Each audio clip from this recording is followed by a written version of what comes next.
কি হয়েছে? কি হয়েছে পায়ে? কি হয়েছে তোমার? হ্যাঁ, আস্তে আস্তে। কি হয়েছে পায়ে? কি হয়েছে?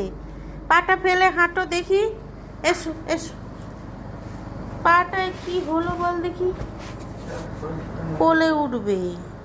পাটায়, এই পাটায় কিছু একটা তো হয়েছে।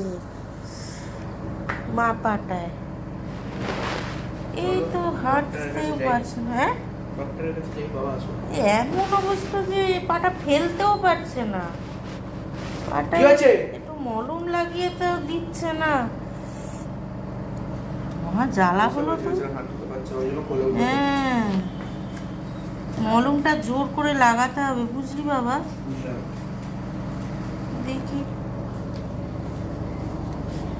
পাটায় কি হয়েছে। এসো এসো এসো এসো, আমার কাছে এসো এসো।